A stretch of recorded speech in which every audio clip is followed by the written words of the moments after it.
Hello, boys and girls. This is Aunt Fernita, and I have a wonderful story for you called Lost and Found.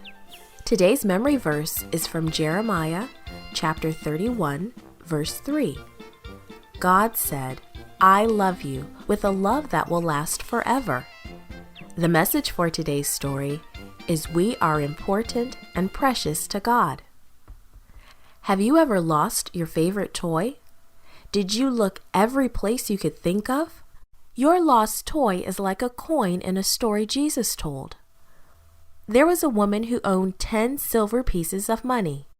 1, 2, 3, 4, 5, 6, 7, 8, 9, 10. These 10 coins were very precious to her, and she took good care of them. One day the woman thought that she noticed one was missing. Just to be certain, she looked and counted again.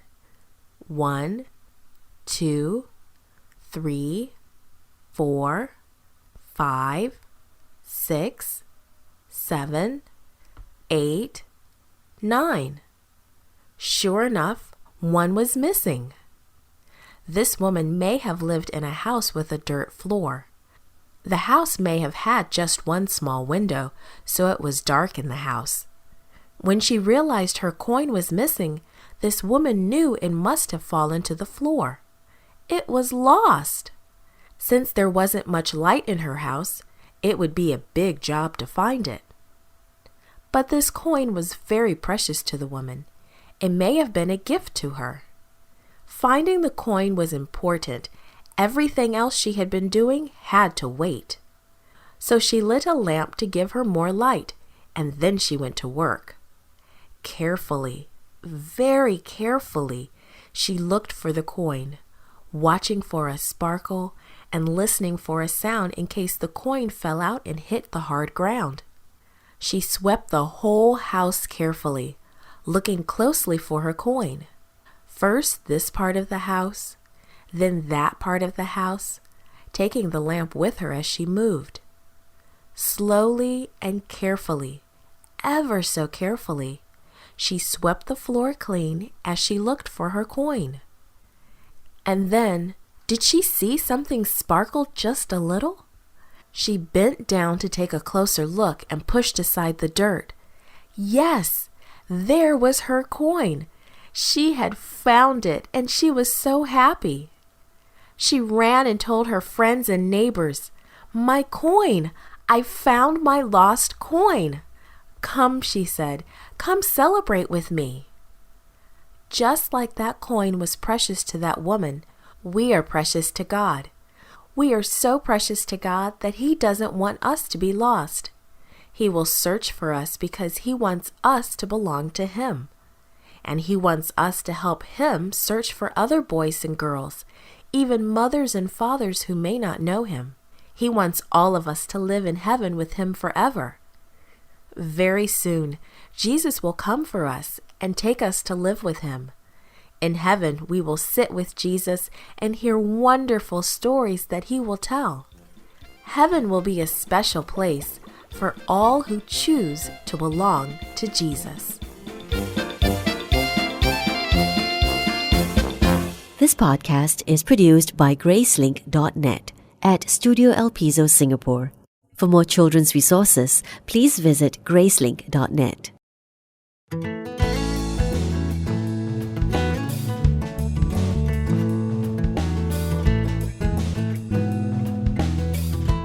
Hi everyone, it's Aunt Fernita. Today's story is called Jars of Clay.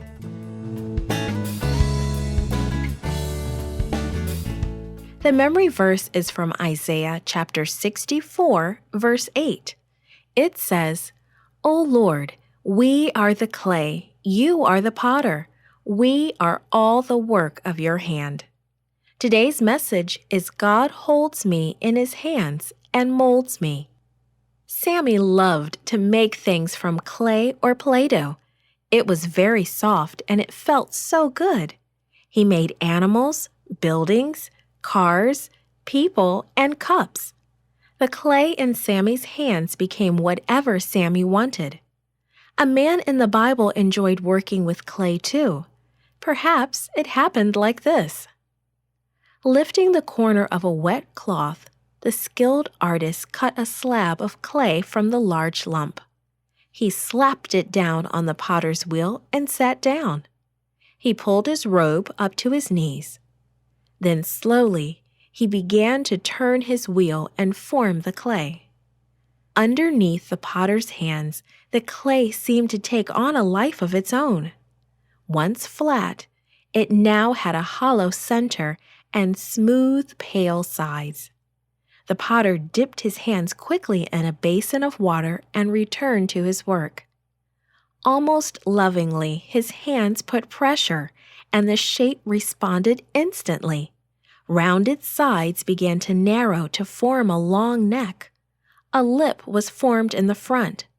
Then the potter's wheel slowed and came to a stop. The potter braided some smooth pieces of clay together.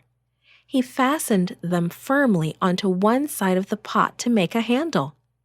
With a happy smile, he slid his creation off the wheel, setting it carefully on the drying shelf. What was once a slab of clay had become a beautiful clay pitcher. The potter looked out at the busy street. Customers stood nearby watching him work. Some bought clay pots for water or for flour. But the potter kept working. His fresh batch of clay wouldn't last long. He cut another slab from the batch. As he had done before, he slapped it onto his potter's wheel. Round and up and down. As the sides of a water pot rose from his hands, his attention was drawn to a man watching him. The potter looked up and smiled. But in that instant, the sides of the pot fell into the center, and the spinning wheel came to a stop. "Oh, I'm so sorry," the man said as his hand flew to his mouth. The potter waved his hand in the air. "Think nothing of it," he said. "I'll fix it in no time." The man introduced himself.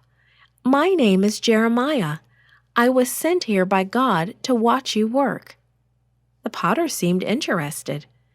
"The beauty of clay," he said, "is that if it is too thin in one spot, or if I find mistakes as I go along, I just pinch out the problem or pat down the lump and start over. Sometimes that makes it even stronger than before. I always try to make the clay into what it seems best for." "So mistakes can be fixed?" Jeremiah suggested. "That's right. I can shape and reshape the clay until it's just what it should be. And when I'm happy with it, others will find it beautiful and useful too." Jeremiah nodded.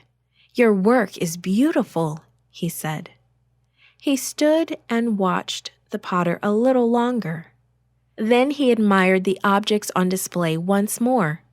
There were small oil lamps for a bedroom, pitchers of all sizes for cream, milk, or water, huge pots for storing olives or grain, or for cooling water. Everything was made from the same material by the same creator. Yet each was a little different. Each one had a special purpose. This was the lesson God wanted Jeremiah to learn. That is why he sent Jeremiah to watch the potter at work. Now Jeremiah could explain how God shapes each person's life, how he corrects the mistakes that happen and uses them to form something beautiful. In God's hands, every life can be of service to others. This podcast is read by Franita Buddy for Gracelink.net. Created and produced by Falvo Fowler. Post-produced by Faith Toe at Studio El Piso. The theme music is by Clayton Kinney. Animation and artwork by Giogo Godoy. The audio engineer was Karel Holness. For more information, please visit Gracelink.net.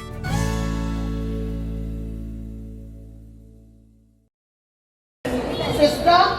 Yes. Stop. You can't stop. I'm going right? You first. You first. Come.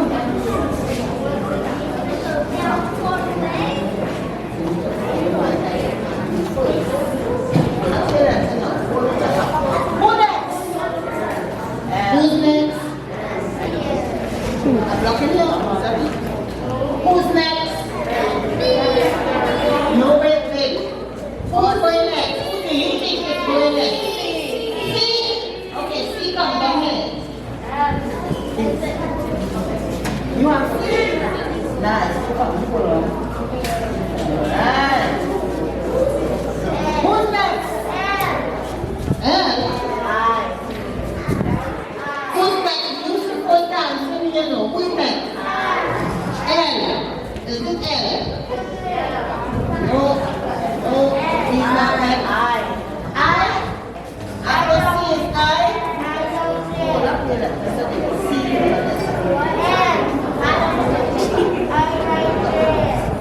Nice. Come on, people. Who's next? I. Look to your eyes. Which eye? What eye? Naomi. You got it. Lovely.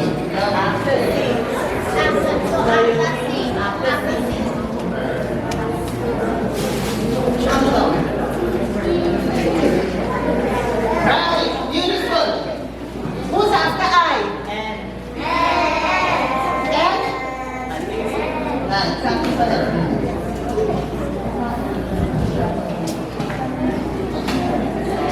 After I is N.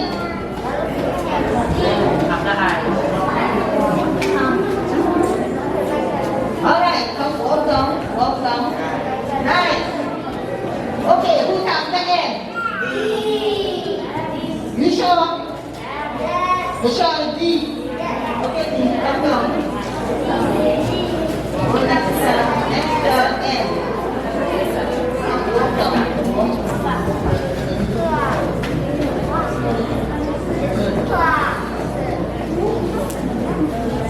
Right, so we have sister C, I, N, D. Who's after D? What is Y? Y is the next thing. Walk down. Nice. I. Who's after Y? You sure? Okay, that is L. Right in front of you. Who have L? Who have L? Yes, who have L? Go. Come, let's go. Right by one. Go down. Come. Start it. Hold up your L. Alright. They're not seeing the L. They have to see the L. Right, hold it like that. Who has the L? Oh, you're saying that one. You're sure so. Alright, so it's A. Who is that? Where is she going? Where is it? Come A. Right. A. Who is after A? Where is W? From W.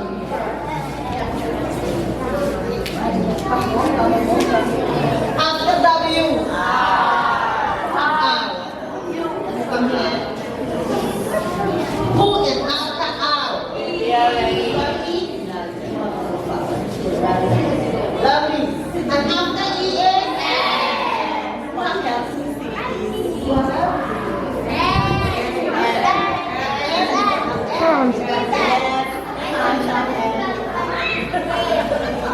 Right. Right. Okay, right? After N is? C.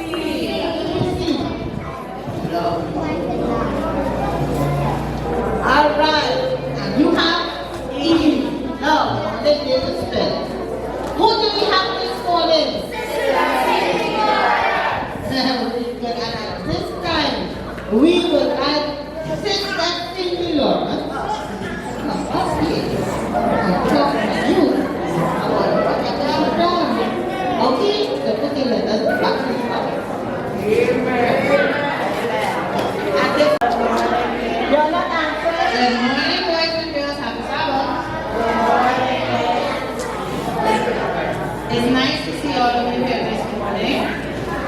morning I'm going to talk to you about digestion and food.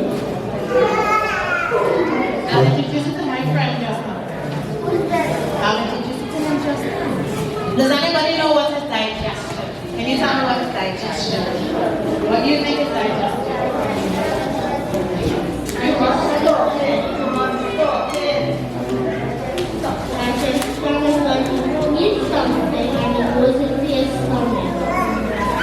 Okay, digestion is when you eat something and it goes into your stomach. Let's hear from you. Digestion is when you eat something and the stomach has to break it down. Okay, what do you think? Digestion is when you eat food and it goes into your digestive system. Okay, all of you are partially correct. Digestion is when you eat something and it goes into your stomach and into your digestive system. Alright, so the process of digestion. Okay, last one.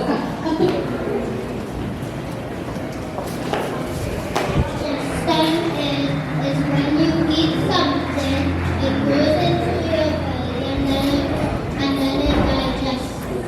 Alright, so the process of digestion refers to the breaking down of food, which you all mentioned, but it is the breaking down of food to get nutrients, which then goes all through the body to nourish it, we can get energy, right?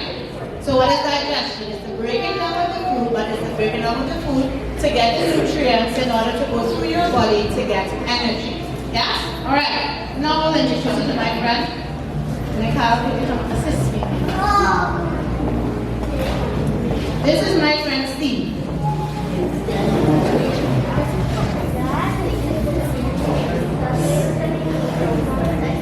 And I'll use Steve to help demonstrate the process of digestion. So, first thing, when you put food in your, where do you put food in order to start the digestive process? In your mouth. What do you have in your mouth? Alright, so, what are these? Teeth. Does anybody know how many teeth they have? 60. You have 60 teeth? Oh my word. How many teeth do you have? You have 36? That's a lot. How many teeth do you have? 20 something. Alright, so when you reach about 3, you should have 20 teeth. But as you get older, by the time you get around a teenager, you should have 28 teeth, and by the time you're 21, you should have 32 teeth, not 36. Alright, so don't count them now, but when you get older, you can count them. So, what are the teeth used for? Chewing, that's the first stage or the first step in the digestive process. So remember, digestion is the breaking down of food into smaller bits. One sec. So when you chew the food, it gets smaller. Anybody can tell me why you think that's necessary?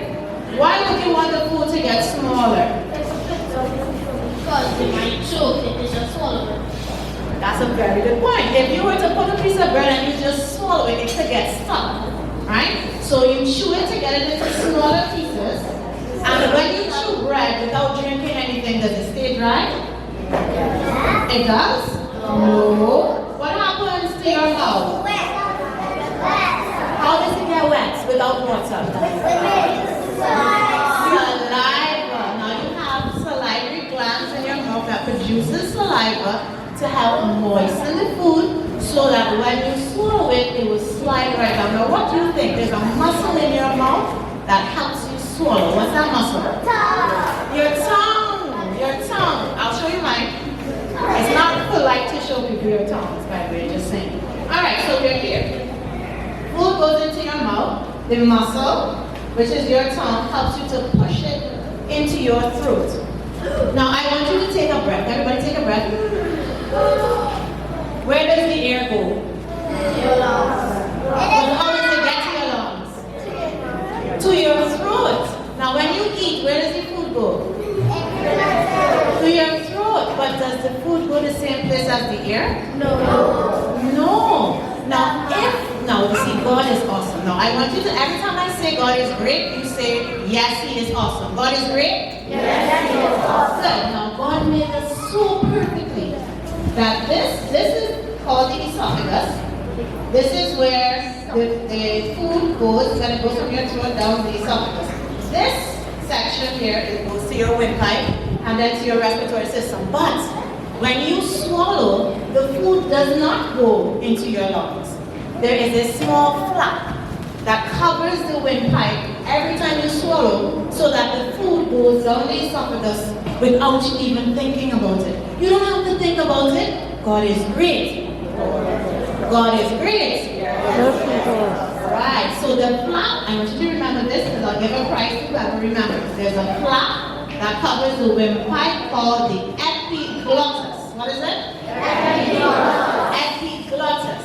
Alright, so the epiglottis closes and the food goes down your esophagus. Now this, from the time the food goes into your throat, you no longer have to think. Everything else happens involuntary. Your body does it all by itself.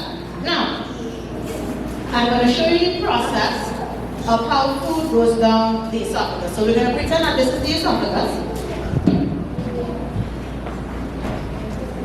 And you squeeze, the muscles in the esophagus squeeze and let go. Squeeze and let go. Squeeze and let go.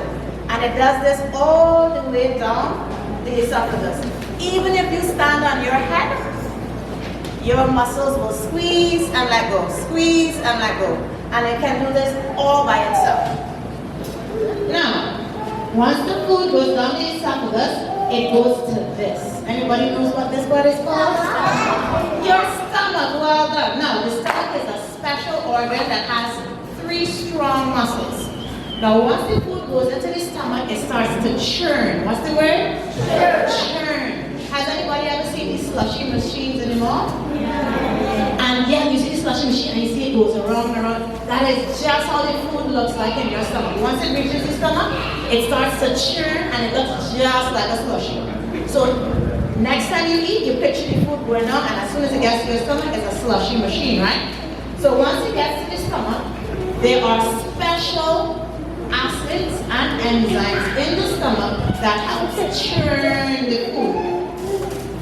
And once it gets to the stomach, it stays there for a little while, it stores there for a little while, but then it goes to what we call the small intestine. Where does it go? Small intestine. Once it enters the small intestine, there are 2 other organs that help play a part. So you have the pancreas under here, and the pancreas secretes special enzymes which go to the top of the small intestine and inside. And you also have, anybody know what this is called? It's the liver. You know what the liver does? The liver produces something called bile. Say bile. Bile. Bile is a funny shade of green, much like your shirt. Bile. And what bile does, bile helps break down the fats that you eat. So the liver produces the bile, the pancreas produces different types of enzymes, and as the food goes into the small intestine, it helps it to break down even more. Now, a fun fact. I'm about 5 feet 4 or 5, and your small intestine, which is this whole section here, all of this, you see it all curled up and coiled up. If you stretch out your small intestine, it is about 22 feet long, which is about 4 of me stacked up on top of each other. All inside your stomach, all inside your abdomen area, that's your small intestine. And if you stretch it out, it's that long. You know why it's that long? It's that long to help you absorb as much nutrients as possible, which gets into the next stage. So when it starts to go into the small intestine, the enzymes break it down, and it keeps churning, it keeps moving, and it keeps being squished. And then a miraculous thing happens because God is great. Yes, He is awesome. What happens is, as the food passes along the small intestine, it's broken down so much, you can now absorb nutrients. And those nutrients go from the small intestine into the blood. And once it goes into the blood, it goes all over the body. It can go to every organ, your brain, your feet, anything that needs nutrients, that is where it gets it from. It goes from the small intestines into the blood. Now, once it leaves the small intestine, it goes into the large intestine. This is the large intestine. The diameter is considerably bigger than the small intestine. Well, I can actually take it apart, but you need to trust me on this one. It's much bigger. In the large intestine, what happens, by the time the remain of the food debris goes into the large intestine, it's not called stool or feces, but it's very liquidy. And the body then absorbs water through the large intestine, from the large intestine to the blood, and that goes back into the body. Now it becomes a solid, and here is when we now kick back into voluntary gear, and you have to push it out, right? And you push out stool or feces. So that's the literal process of the digestive system. Now, what type of things do you think you should be eating? We're going to get to that just now. So if it is you eat something healthy, it goes in your mouth, it is digested, churned in the stomach. I don't want to give it away to go back over, but I'm going to answer you questions on the process. So I'll quickly go. You go to the mouth, the tongue, the throat. You swallow it, it goes down the esophagus. It goes into the stomach. Then when it goes into the small intestines, you get something from the liver, something from the pancreas. It goes into the small intestines, into the large intestines, and bloop, it comes out. Right? Now, there is a text in the Bible that talks to us about what we should eat. Auntie Beverly, 2 weeks ago, did a text that talks about what your body is and why you should treat it well. Today I'm going to tell you a text, Isaiah 55 verse 2, that says, listen to me, eat what is good, and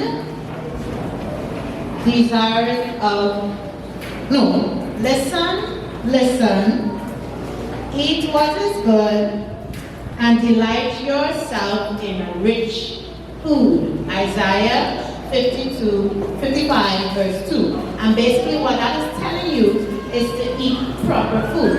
So we're going to rest you down for a moment.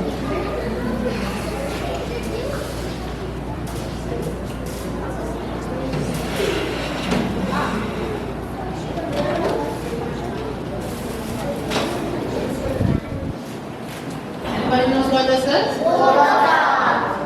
How many glasses of water should you drink? 8. Well, bigger children, how much should the small ones drink? 6. So, in general, we eat 6 to 8 glasses. These are bottles. 6 to 8 glasses of water. Why do you need water? To keep hydrated, which helps the body work efficiently or work well, right? So in addition to drinking water, you are supposed to eat grain. What is grain? I heard somebody rice. What is this? What is this? Which is a type of pasta. We have pasta, we have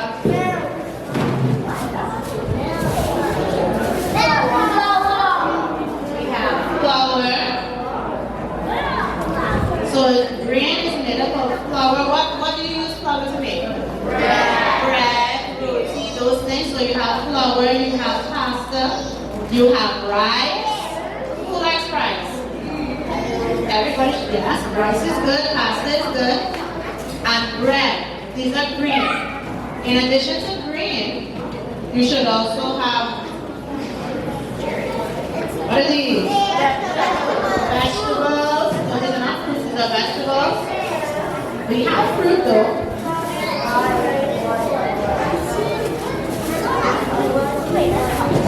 We have fruit. So you have to eat fruits and vegetables. Why do we eat fruits and vegetables? What do we get from vegetables? What do we get? Nutrients, but specifically minerals and vitamins. Who takes vitamins? Yes, vitamins are very good for your body to work well, yes? Yes, in order for us to get strong. Alright, so we have grain, we have vegetables.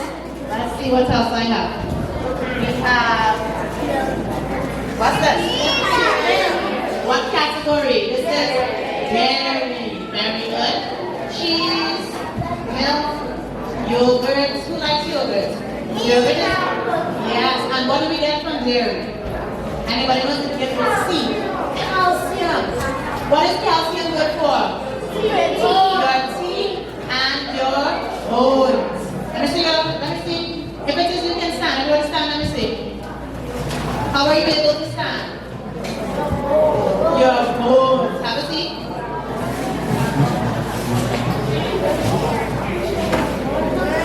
You also need protein.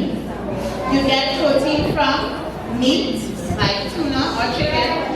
But for vegetarians like myself, you can use peas, beans, like soy and those things. We get protein. Protein is needed to get energy and to build new cells.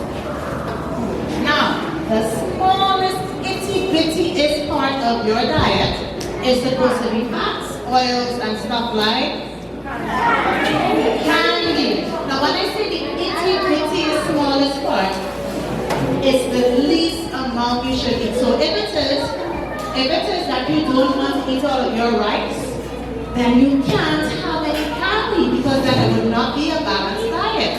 So you should be eating all of your rice or your bread or your pasta. You should be eating all of your vegetables and your fruits. You should be drinking all of your milk or eating your dairy and your yogurts. Making sure you have all of your water, making sure you have all of your protein, and then, only then, should you be getting any candy, right? Question time. You have to get your big thinking caps on. First question. This is an easy question. What part of the body, and I'm going to ask a little one, so don't shout out the answer. What part of the body is used to chew food? Oh.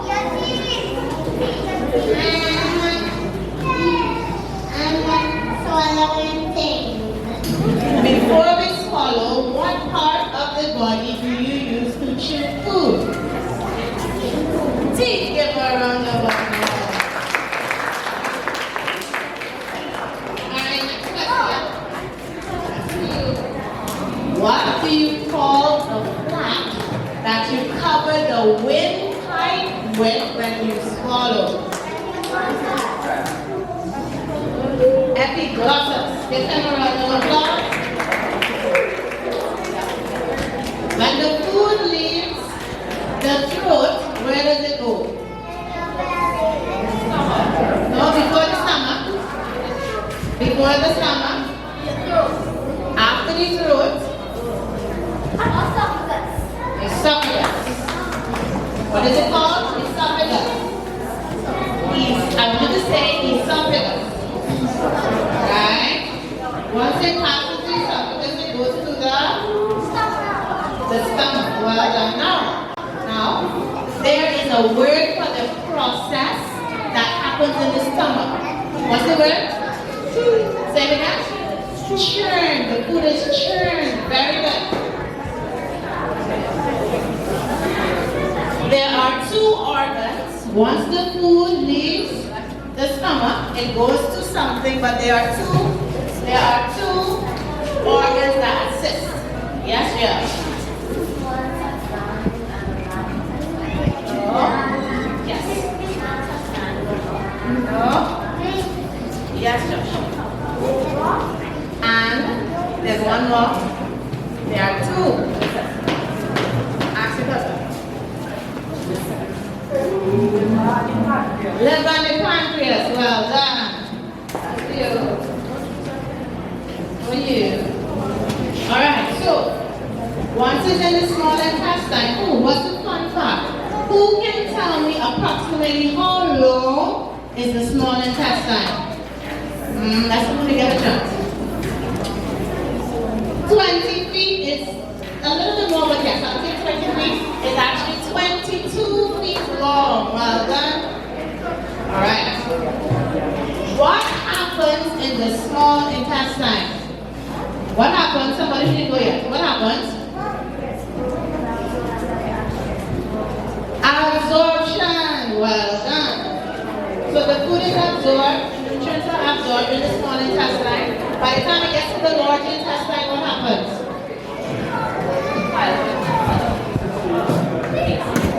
Yes, it turns into pieces. So what happens? And yes, so water is absorbed. And get your hand right this down. Alright. So God in His wisdom made our bodies in such a way, as you saw Steve, God made our bodies so from the time you swallow in your throat all the way until you use the bathroom, it works all by itself. God is so great. Yes, He is awesome. And then God gave us all of these things to eat so that we can get nutrients to go into our body. And the reason that stuff like this is important, let me tell you a story. When I was a bit younger, in my 20s, I went to Thailand. And my friend said to me, I want you to taste these mushrooms. They were wild mushrooms. Huh? This should have been a light bulb, but not this. These wild mushrooms, we went to the forest and we picked these mushrooms. So I like to have noodles with eggs stir-fried with vegetables and mushrooms and stuff. That tastes really good. Anyway, so she did up that dish for me with the wild mushrooms. She put some in soup and it tasted so good. We had a nice dinner. It was her father, the oldest, his age, he was the oldest person there, he was 63. And her niece was the youngest person, she was 3 years old. 15 to 20 minutes into this meal, my stomach started to pain. I mean like pain. And I'm a guest at someone's house. And it's, you don't want to have to use the bathroom, but this pain. And I said, may I use your bathroom? I went to the bathroom and literally by the time I walked through the door, I started to vomit. I mean like a real vomit all over the place. I started to vomit and then it's like, I need to use the toilet. I had diarrhea and I vomited, having diarrhea, vomited. Then my head started to spin and I remember nothing else after that. Well, until I got to the hospital. So she said that I passed out. I was like vomiting so much. When I got to the hospital, they had me hooked up to drips. And did I mention we're in the middle of the woods? So the hospital was not a big brand like, hospital. The doctor doesn't come until the morning. So I'm in the hospital, hooked into all these things, not understanding half of what they're saying because I'm in Thailand. And I start to panic. And it's like, dear God, please don't let me die in this place. Please don't let me die. Nobody knows that I'm here. And I sang all the songs that I knew from church, from Sabbath school. I started to recite all the texts that I could think of. This is why you need to have all your texts in your head, right? Because I didn't have my Bible. And I'm praying to God and thinking, watching the hours go by, and then my stomach starts to hurt me again, and it's just paining. And whatever medication they gave me, my heart was racing. And I'm just praying and saying, Lord, I don't want to die, not here, not alone. By the morning time, the doctor came, you know what he told me? He said, you're still alive. I said, I'm still alive. Yes, I'm still alive. He said, you're the fifth foreigner. Foreigner means someone who's not from that area, who came in with the mushroom poison, but they all died. He said the only thing that saved me was because I started vomiting about 15 to 20 minutes after eating, because that particular mushroom has a toxin in it. When he said that, I said, no, the only thing that saved me was my prayers. But anyway, the mushroom secreted a toxin. When it went to my stomach and it was being broken down, all of the toxins from the mushroom were being absorbed into my body. And he said what happens is, the poison is absorbed, it goes all around the body, and as it goes to each organ starts to fail. And he said there's an antidote, so it's because he said since I survived so long, he'll give me the antidote. He gave me the antidote, and I started to feel better. But I said, well, how come I'm the only person that got sick? He said, because everybody else was tied. And what happens when they are small, they're given small amounts of the mushroom as they grow older, so they develop immunity. What's that word? Immunity. They develop immunity to the mushroom and the toxin, and so they're not affected by it. So you should be very careful when taking things into your mouth. So like when you go, sometimes if you see mommy or daddy using a detergent and it has keep out the reach of children, because a lot of those things are poisonous. Anytime you look at something and it has a triangle with a skull on it, that means poisonous. Don't touch it, don't put it by your mouth, nothing. Do not put things into your mouth that shouldn't be, because you can get very, very ill, right? We should eat all the things that God ordained. All of these things, vegetables, grain, all of those things are healthy, and we should eat them to be able to get nourishment from them. Yes?